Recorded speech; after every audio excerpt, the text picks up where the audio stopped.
Coming Together, Coming Apart, Episode 18, Breakout, the Pusan Perimeter, September 1950. Today we are returning to the brutal fighting along the front lines in the southeastern corner of Korea, known by United Nations forces as the Pusan Perimeter and by North Korean forces as the Naktong River Front. In the first half of today's episode, we'll discuss the North Korean September Offensive, and in the second half of today's episode, we will discuss the United Nations September Offensive. I'll let you guess right now which one is more successful. When we were last here, the war had reached a stalemate. But stalemate is not dynamic enough a word to describe what was really happening here.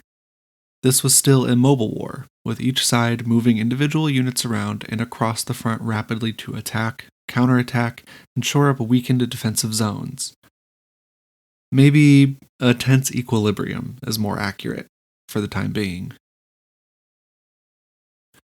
As a reminder, as August turned over to September, the front line stretched from Pohang on the east coast of Korea for 50 or so miles, to a point about 15 miles northwest of Daegu, then south along the Naktong River for another 50 or so miles to the southern coast at Masan, now a part of Changwon. This was truly as small a corner of Korea as could be occupied. 2 episodes ago, we discussed how the UN forces were running out of space and the KPA was running out of time. Both of those run headlong into each other in September. That's because, after the failure of their August offensives to break through the front and capture Daegu and Pusan, the KPA would put just about every soldier under their command on the Naktong River front in what was hoped to be the last massive effort needed to push the treacherous Southerners and Americans off the peninsula for good. In the last 10 days of August, even as the battles along the Naktong, around Daegu, and along the northern end of the perimeter raged on, planning began for the September offensive. The objective for September was the same as that for August: capture Pusan. At 11 p.m. on August 31st, the KPA's First Corps attempted to cross the Naktong River, both to advance on the Daegu-Pusan road and railroad connection, and also to draw United Nations reserve forces into combat. If the First Corps was able to seize the advantage, the Second Corps would sweep south and fully close the jaws of death on their enemy. Both the First Corps and Second Corps were split into assault groups with specific objectives, both rapid and stretch goals. The First Corps had 2 assault groups, Unit 1 and Unit 2. The KPA's 6th and 7th Divisions comprised Unit 1, and they were to capture Kimhae, about halfway between Masan and Pusan. If they could do that, then they were to push on to Pusan immediately. The 2nd, 4th, 9th, and 10th Divisions comprised Unit 2, which was to drive through the middle of the perimeter and divide Daegu and Pusan at their connecting road. In the Second Corps, 3 assault groups were responsible for the northern half of the front. The 1st, 3rd, and 13th Divisions of Unit 3 were to take Daegu. The 8th and 15th Divisions of Unit 4 and the 5th and 12th Divisions of Unit 5 formed the northern fence of the North Korean Maw closing around Pusan. Some of those units I mentioned were previously reserve divisions that were now called up to the front lines, specifically the 7th, 9th, and 10th. But these units were not full strength, because in many of the areas they had captured since the beginning of the war, the KPA would recruit locals into these divisions. Naturally, because these men were not exactly thrilled to be fighting in a war against their own neighbors, these new recruits were not the best soldiers for the KPA. The soldiers of the KPA were also not helped by an increasingly dire food shortage within both North Korea proper and in occupied South Korea.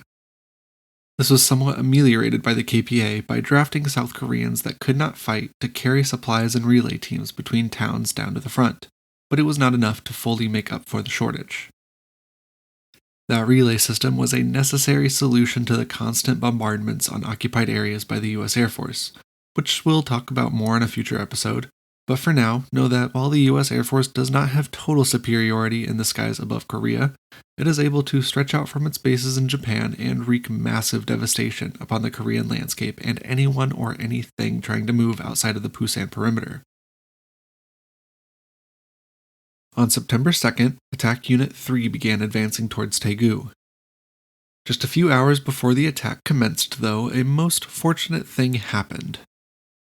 Major Kim Sung-jun of the KPA's 13th Division defected, crossed the line, and warned the Americans and Koreans of the impending attack. So I guess the fortunate thing depends on which side you're on.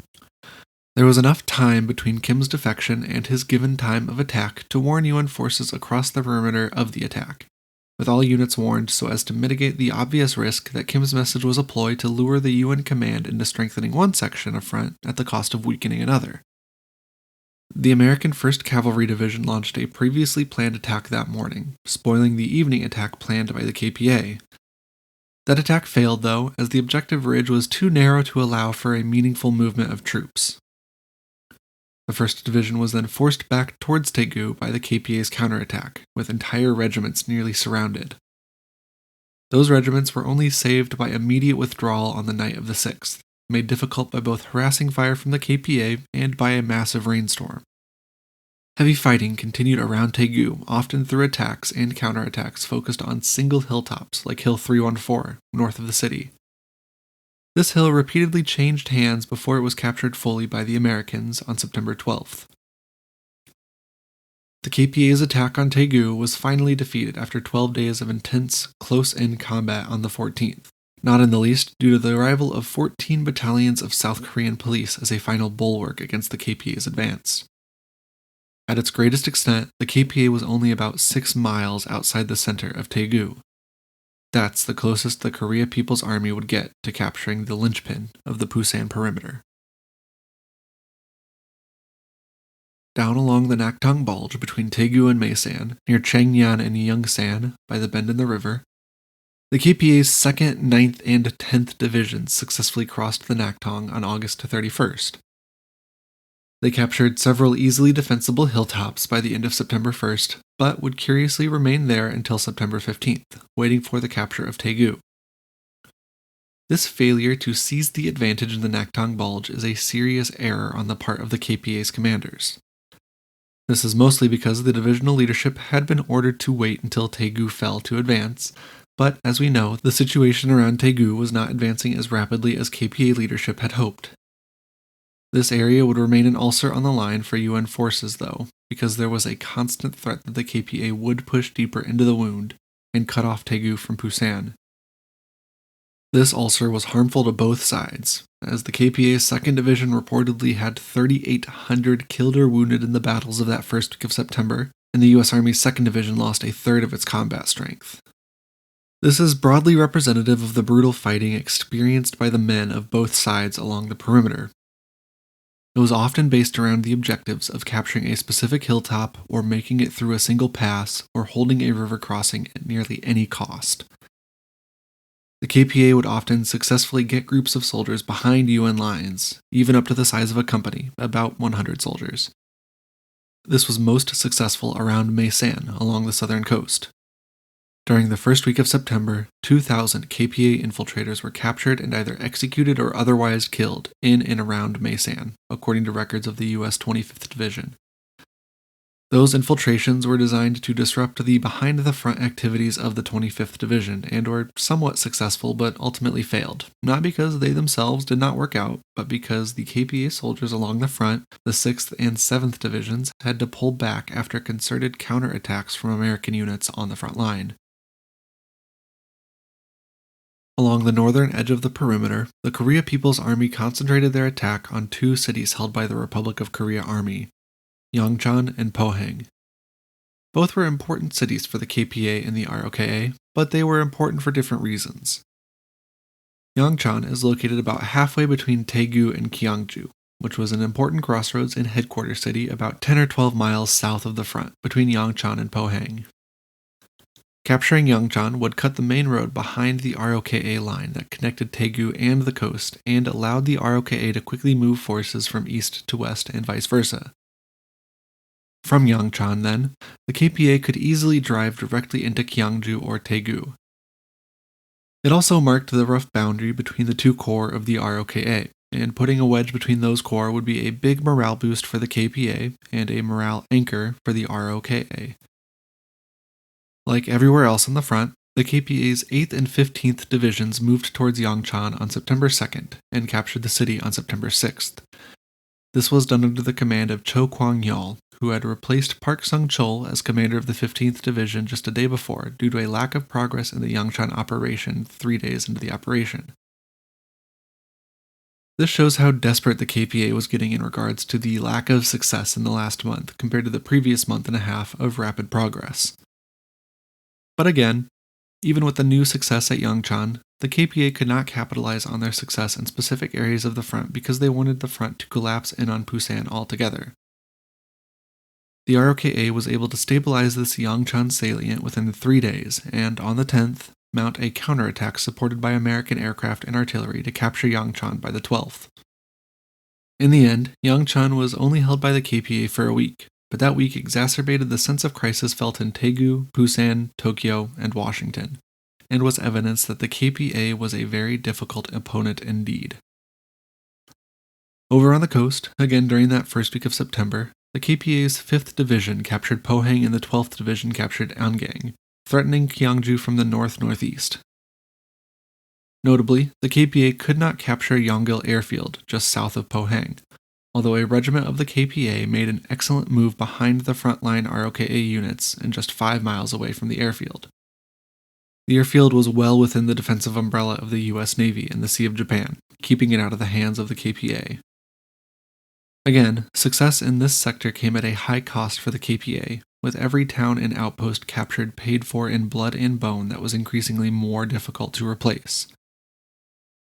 While the North Korean numbers were whittled down by an estimated 50% through starvation caused by overstretched and constantly harassed supply lines and fierce combat between the KPA and the United Nations enemy, the UN forces were increasingly more able to replace their losses, which is a horribly sanitary way of saying that every soldier killed had a quick replacement.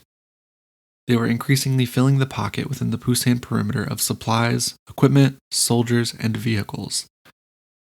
As American Marines went ashore at Inchon on the 15th of September, the United Nations forces were ready to break out of the Pusan perimeter.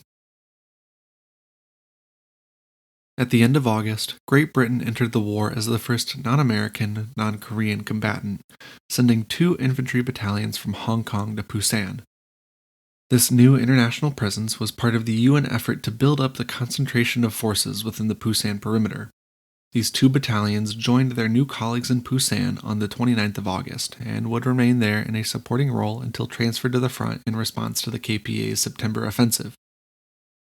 In the last weeks of August, Douglas MacArthur began reorganizing the command structure atop which he sat.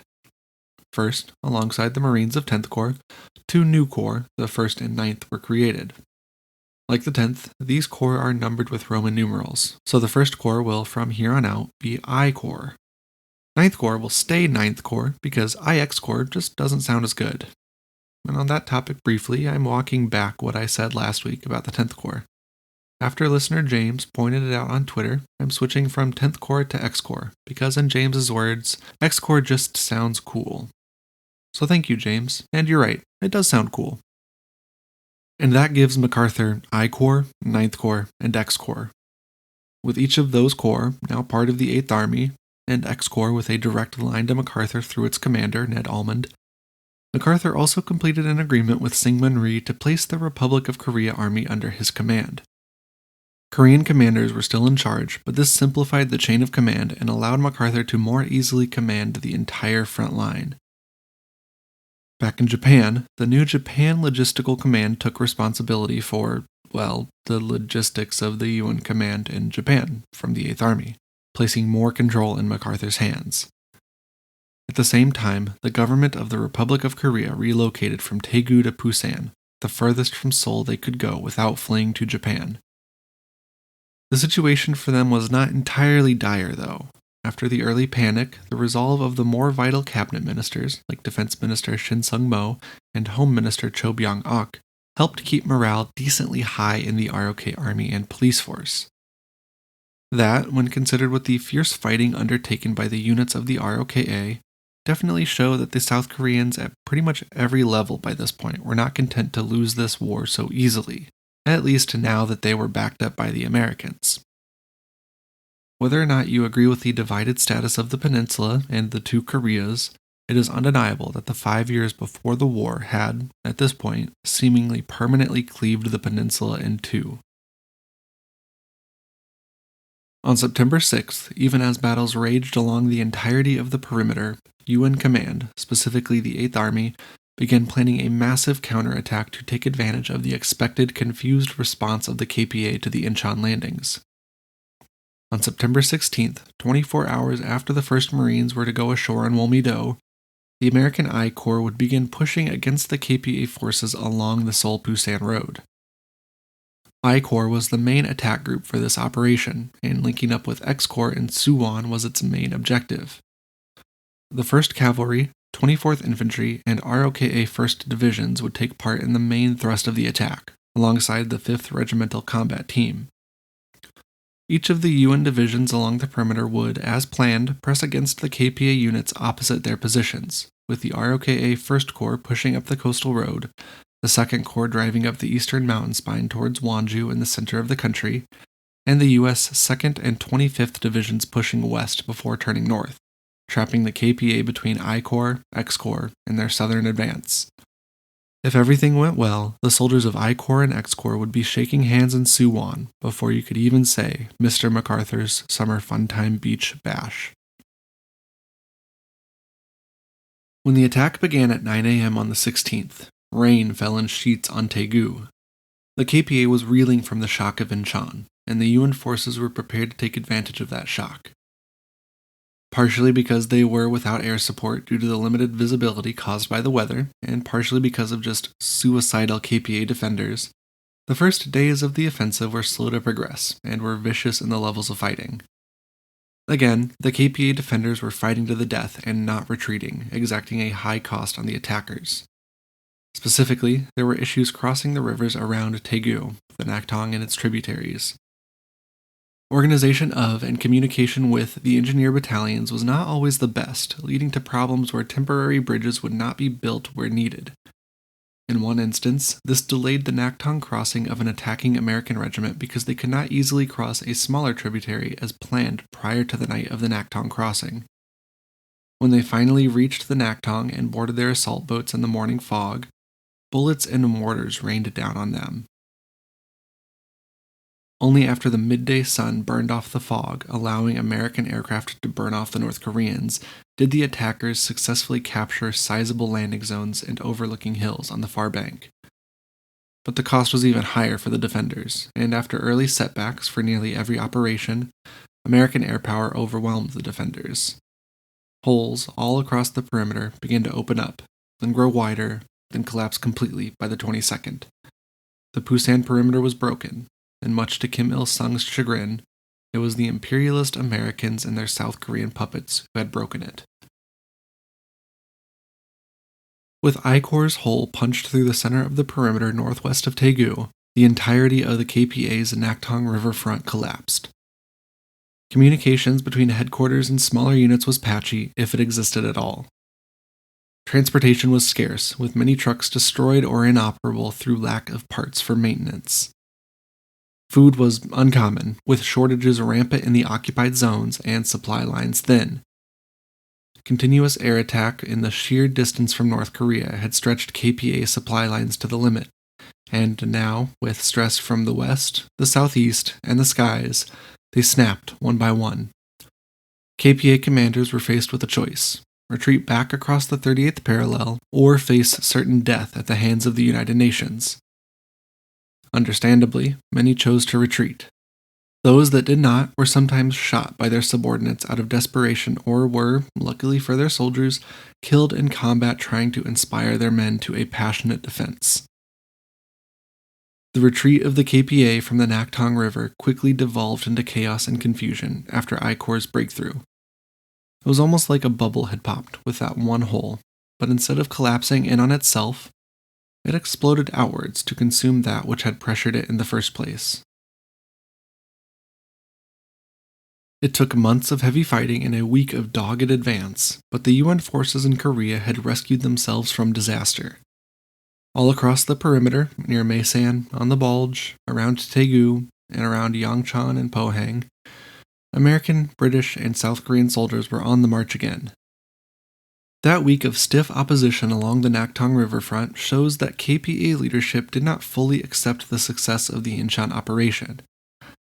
That does raise a brief question of whether or not the risk presented by Inchon was initially worth it, but after the relatively swift capture of Kimpo Airfield and the eventual breakthrough of I Corps, MacArthur's gambit was a rousing success. That inability of KPA commanders to see the writing on the wall and waste precious soldiers on an unnecessary defense reveals a group of men blinded by passion, unwilling to see the situation as it actually was, with KPA units in no condition for a meat grinder defense. They just did not have the reserves of manpower needed to sustain a war of attrition, which is why they needed to win the war quickly. Kim and his comrades did not plan for that possibility before the war, though. That inability to replace losses quickly and with soldiers of equal quality was the main weakness of the KPA at this time, one that was covered up by the early collapse of the ROKA, but was worsened through their attempts to replace heavy losses with local Southern conscripts. It was a weakness that the UN forces in Korea were now rapidly taking advantage of, as the initiative flipped in their favor. Even though Kim Il-sung ordered the KPA to hold a new defensive line along the Gum River and Sobek Mountains at right about the halfway line of South Korea, the men and material needed for the defense were just not available.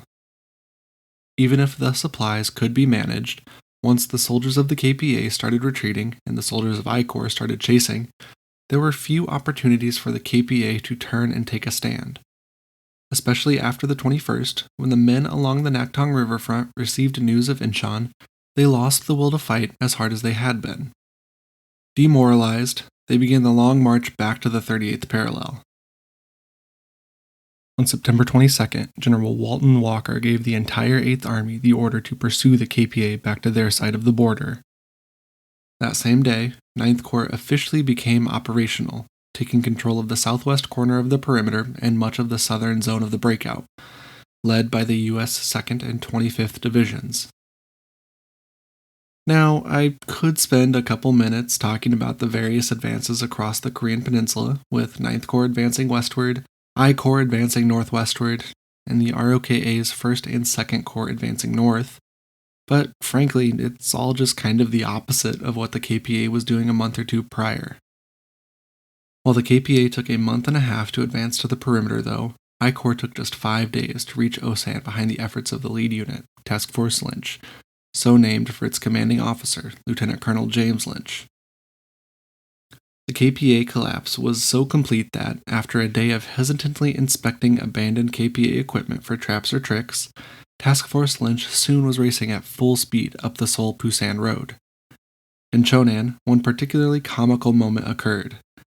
A set of American tanks, racing ahead of the main body of the task force, stopped at an intersection in the town. Unsure of the correct road to take, the commander of the lead tank, a Lieutenant Baker, stopped a North Korean soldier and asked for directions to Osan. The North Korean soldier responded with what ended up being the correct road and, after considering his odds, later stood around with his compatriots waiting for the rest of the Americans to arrive in Chonan. Just before 10:30 that night, 2 hours after his encounter with the helpful North Korean, Lieutenant Baker met his colleagues of X-Corps in Osan. The rest of Task Force Lynch arrived in Osan the next morning, on September 27th. The Republic of Korea was not to be lost after all. Baker's tanks had driven 105 miles in just 11 hours to reach Osan, an incredible feat for any military unit. With contact established and ROKA and U.S. Army forces advancing across the peninsula, not as rapidly as Baker, but still pretty darn quick, things were looking really pretty good for the United Nations forces in Korea. 55 days after they had first settled into their foxholes along the Naktong River, the Battle of the Pusan Perimeter was over. With the perimeter broken and Seoul recaptured, the momentum of the Korean War had shifted from the North Koreans to the South Koreans and their international allies. The race to the Yalu was on. But not really. Not yet, at least. I know I said it was last week, but I just wanted to tease you a bit. Next week, we'll pause for a moment on the 38th parallel to take stock of the political situation in Pyongyang, in Seoul, in Washington, and in Moscow, before really beginning the race to the Yalu. And that's where we'll leave our discussion for now, with the North Koreans on the run and their enemy nipping at their heels. Next week, the war will take a brief intermission as Syngman Rhee returns to Seoul. Kim Il-sung considered his next steps after this monumental failure, and Harry Truman considers a fateful crossing of the 38th parallel. If you're on social media, you can find us on Twitter, Instagram, and Facebook as @CTCA Podcast. If you're not on social media, or if you just want to look around, you can find more information, including the references for today's episode, at ctcapodcast.libsyn.com. That's ctcapodcast.libsyn.com. We release new episodes every Tuesday. Please be sure to subscribe and leave a rating wherever you listen to podcasts. I am Trevor Owens, and this is Coming Together, Coming Apart. Thank you for listening, and I hope you have an enjoyable week.